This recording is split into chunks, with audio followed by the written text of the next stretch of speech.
부자들이 신용카드를 어떻게 대하는지 한번 이야기를 해보도록 하겠습니다. 이 부자들은 신용카드를 어떻게 생각할까? 이런 얘기가 있습니다. 손 안에 있는 새 한 마리가 숲속에 있는 새 두 마리의 가치가 있다. 이게 무슨 말인가?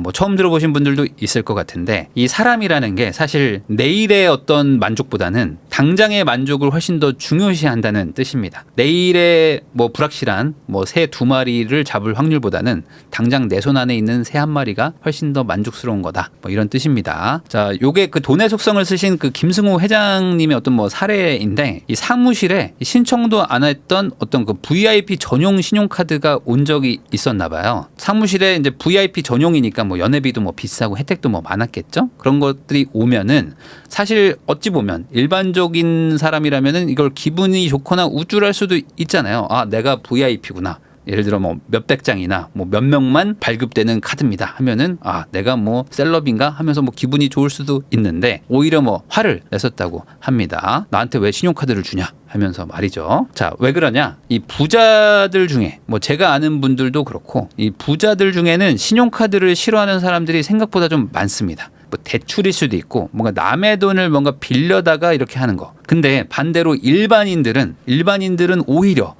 뭐 연회비 높은 카드를 쓴다거나, 뭐 VIP 카드를 쓴다거나, 뭐 호텔에서 무슨 혜택을 준다거나, 뭐 포인트를 많이 쌓아준다거나, 카드 혜택 많은 거를 쓰는 분들이 되게 많습니다. 그리고 이런 것들을 되게 뭐 집착한다라고 해야 되나? 이런 것들을 되게 그 좋아하고 연구하고 막 엄청나게 막 이런 거를 좋아하시는 분들이 많아요. 그래서 어떤 분들은 이런 카드 자체로 우월감을 느끼는 경우들도 많아요. 왜 그러냐면 이게 발급받는 것 자체가 쉽지 않기도 하거든요. 뭐 많이 써야지만 발급해주기도 하고, 뭐 발급 받으려면 조건이 막 까다롭기도 하고 막 그렇기 때문이죠. 그래서 그런 것들을 뭐 노리고 이제 마케팅 차원에서 아예 뭐 색깔로 막 등급을 막 구분하기도 하고, 뭐 숫자로 구분을 하기도 하고, 뭐 등급을 막 나누기도 합니다. 그래서 이 사람의 약간 원초적인 그 욕망이죠. 과시욕을 자극하기도 합니다. 그래서 예전에 뭐 보면 광고에서도 그랬는데, 카드를 뭐 이렇게 내밀 때 뭐 색깔이나 뭐 이런 걸 가지고 딱 보면서 뭐 나는 뭐 이런 카드를 쓸 수 있는 사람이다 라면서 주변에 뭐 결제하는 사람들이 뭐 나를 뭐 알아봐 주길 바라는 뭔가 그런 마케팅을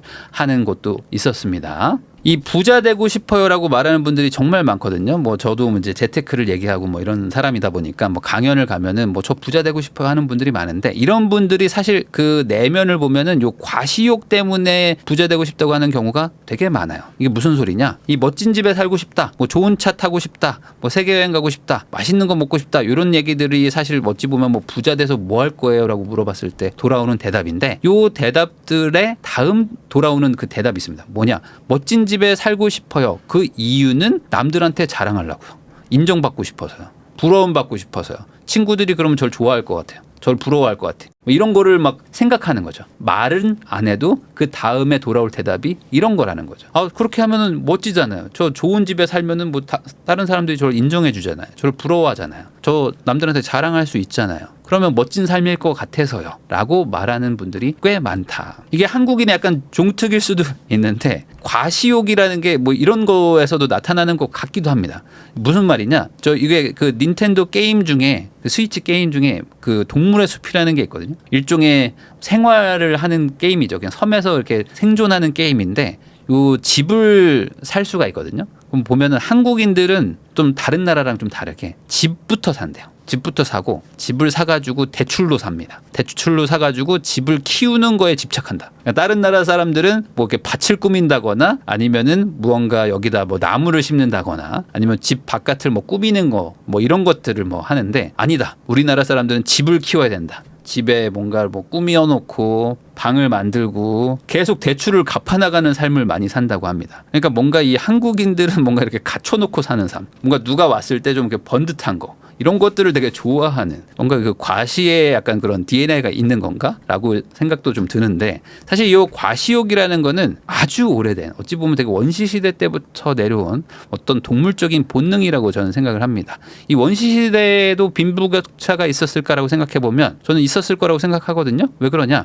이 원시시대에는 어땠습니까? 사실 뭐 힘이든 싸움 기술이든, 아니면 어떤 뭐 식량을 잘 채집하든, 아니면 사냥 실력이든 뭐가 됐든지 간에 이 높고 낮은 지위 같은 게 있었겠죠. 그러면 이 지위라는 게 높으면 그 식량을 더 많이 배급을 받는다든지 아니면 권력이 더 높았다든지 뭐 이런 게 있었을 겁니다. 그래서 이 지위를 어떻게든 높이고 뭐 내가 더 힘이 세다는 걸 과시하고 아니면 내가 더 뭔가 건강하다든지 아니면 내가 더 능력이 더 좋다라든지 이런 것들을 과시를 한다는 게 사실은 어떤 생존의 본능 같은 거였을 거라고 생각을 합니다. 이런 거 뭐 원숭이나 뭐 어떤 고릴라나 이런 것들을 보면은 뭐 유인원들도 비슷하게 움직이잖아요. 그러면 아마 인간들도 그런 본능이 있었겠죠.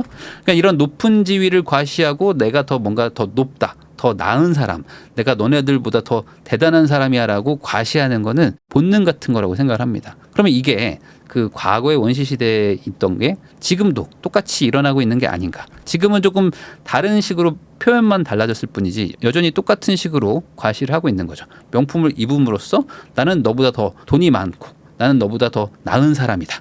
뭐 더 멋진 차를 타고 다닌다든지 더 좋은 옷을 입고 다닌다든지 아니면 나는 뭐 여행을 더 많이 다님으로써 너보다 더 시간이 많고 돈도 많고 더 능력이 많은 사람이야 라는 거를 막 자랑하고 멋진 사람이라는 거를 점점 더 드러내는 거를 하는 것이죠. 그럼으로써 내 지위를 인정해 달라. 나를 부러워해 달라. 그러니까 나는 더 너보다 지위가 높아. 그러니까 나는 너보다 더 과시를 할 수 있는 사람이야. 라고 하고 있는 게 아닌가 생각을 합니다.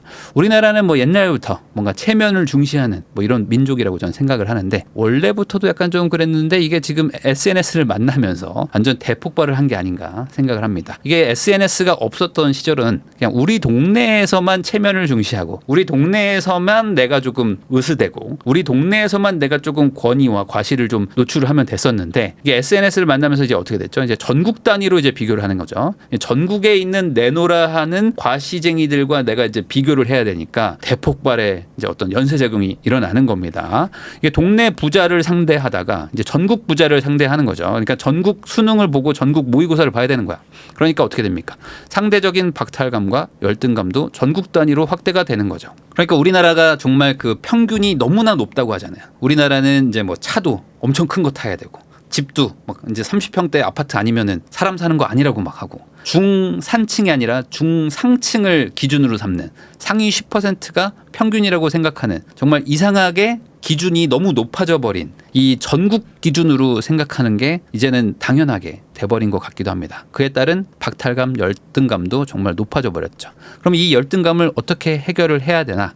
이거는 많은 분들이 얘기하지만 이건 것 같습니다. 할 수 있는 능력을 갖추는 순간 사실 열등감은 해결이 되거든요. 이걸 돈으로 얘기한다면 사는 것, 그걸 사는 걸로써 열등감이 해결이 되는 게 아니라 언제든지 그걸 살 돈을 가짐으로써 열등감이 없어지는 거라고 저는 생각을 합니다. 저도 이거를 느꼈는데 쉽게 설명하면 이런 거죠. 나는 통장에 1,000만 원밖에 없는데 나는 C클래스를 샀어. 그래서 나는 벤츠를 타는 벤츠남이야. 그래서 나는 스타벅스에서 커피를 들고 벤츠 C클래스 어쨌든 벤츠 키가 있으니까 벤츠 키를 그 테이블에 올려놓을 수 있는 나는 벤츠를 타는 멋진 남자야라고 말을 하지만 통장에는 1,000만 원 있어 라는 그런 사람과 나는 통장에 현금이 한 2억 원 있어. 근데 전철을 타고 다니지.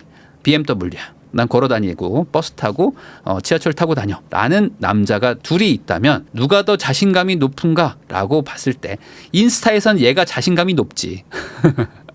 그렇지만 실제로 둘이 만나가지고 친구야. 둘이 친구면은 둘 중에 누가 더 혼을 내고 있을 것인가? 얘가 얘를 혼내고 있을 가능성이 높다. 야, 너 왜 그렇게 사냐? 아직도 그러고 사냐? 정신 차려.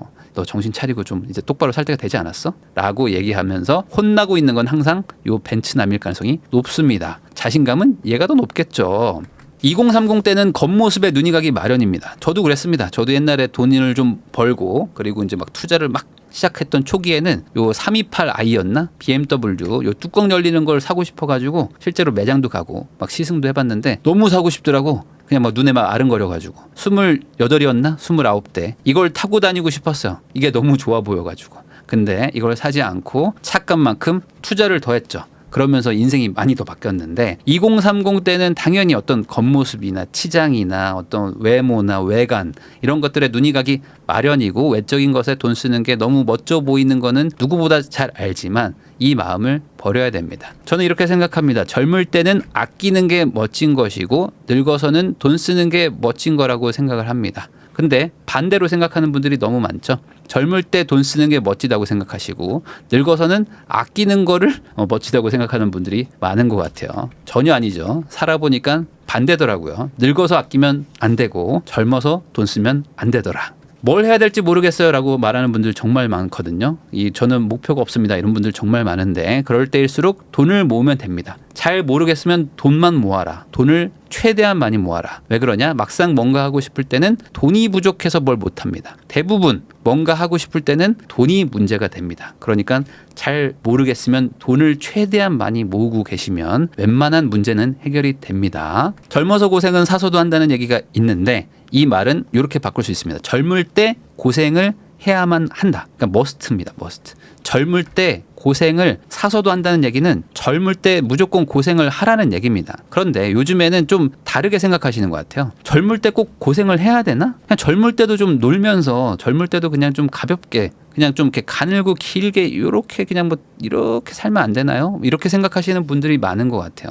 근데 아까도 말했듯이 젊을 때 아끼고 고생해야 늙어서도 멋지게 쓰면서 살 수가 있는데 젊을 때 가늘게 살면은 나중에도 어떻게 좀 어떻게 되지 않을까요? 라고 생각하시는 분들이 많은 것 같아요. 그래서 저는 항상 어떻게 좀 정상적인, 현실적인 이런 단어들은 젊음이라는 단어랑은 좀 안 맞다고 생각하거든요. 지금 젊은 분들이 이 영상을 보고 계신다면은 젊을 때는 비정상적으로, 비현실적으로 고생을 한번 해보려고 하시는 게 좋을 것 같습니다. 내가 지금 생각하는 수준 말고 훨씬 더 강한 수준의 고생을 한번 해보자. 내가 여행을 간다고 하더라도 그냥 뭐 어디를 놀러 갔다 오는 게 아니라 이거보다 훨씬 더 엄청난 수준의 고생을 할 수 있는 방법이 없을까? 라는 식으로 해봐야 내가 누군가한테도 특이한 경험이라고 말도 할 수가 있고 거기서 얻는 어떤 깨달음도 있을 수가 있는 거라고 생각하거든요. 그리고 어떤 정상적인 것도 당연히 그냥 그렇게 해야 되는 거 아니야? 라고 말하는 게 아니라 야 어떻게 그런 걸 했어? 라고 말할 수 있는 비정상적인 일들을 내가 할 수 있는 게 젊음이라는 것 그게 아닌가라고 생각을 합니다.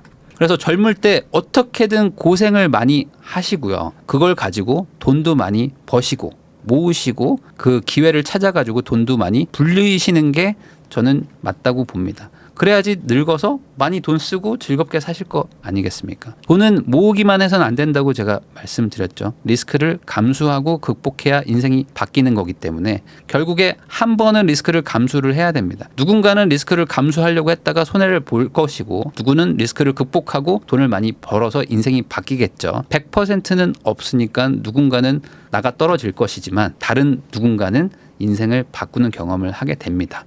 정리하면은 부자들 대다수는 부자가 되는 과정에서 신용카드를 멀리 했었습니다. 제가 아는 분들도 대다수는 돈을 열심히 버는 과정에서 다 소비를 극도로 줄였습니다. 신용카드를 대부분 뭐 쓰긴 쓰더라도 거의 안 쓰고 뭐 아예 신용카드를 그냥 잘라버린 분들도 많았고 저도 그냥 신용카드 안 쓰고 현금 쓰고 살았었고요. 대부분 그냥 저축을 엄청나게 많이 하고 소비를 극도로 줄이는 과정들을 겪었었습니다. 그러면 부자가 되는 과정에서 거의 필수가 아닐까라고 한번 생각을 해볼 필요가 있어요. 왜 그러냐? 이 다이어트를 하려면은 음식을 치워야 됩니다. 음식을 치워야 되는데 이 유혹이라는 거는 눈에 안 보이게 없애버려야 되거든요. 음식을 옆에 두고 냄새가 막 올라오는데 안 먹어야지라고 관리할 수는 없는 거예요.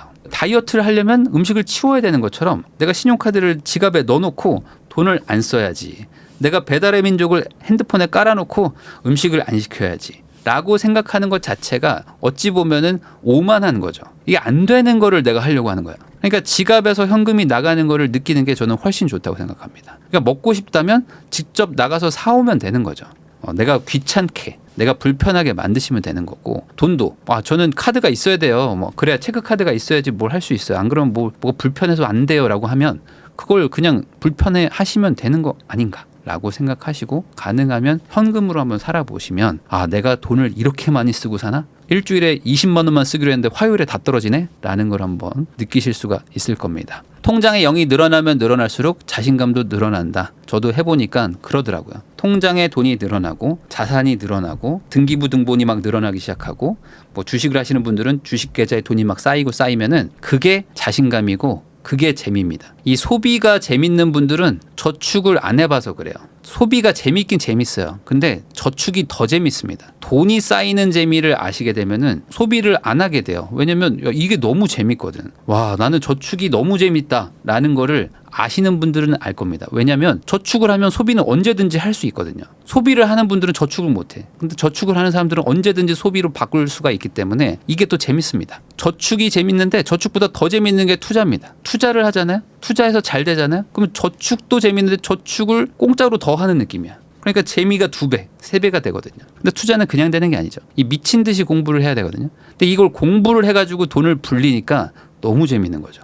와, 내가 머리를 써가지고 와, 남들과 다르게 남들은 열심히 고생해서 돈을 막 저축하는데, 물론 나도 저축을 하느라 너무 고생했지만 야, 이게 이렇게 돈이 불어난다고? 야, 근데 내가 머리 써가지고 내가 예측한 대로 내가 계산한 대로 된다고? 와, 이거 너무 재밌다 라고 하면서 투자가 재미라는 거를 알게 되시는 경우가 생길 겁니다. 그러면서 사람은 성장을 하거든요. 단계별로 성장을 하는 것을 꼭 한번 경험을 해보시면 좋을 것 같아요.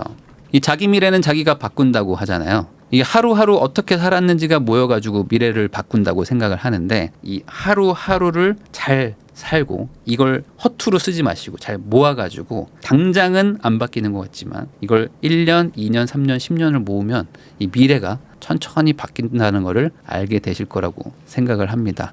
그러려면 결국에 첫 걸음부터 걸어야 되겠죠. 이 첫 걸음을 신용카드 없애기. 그러니까 한마디로 무분별한 소비부터 없애기. 여기서부터 시작하시는 게 어떨까 생각을 해봅니다.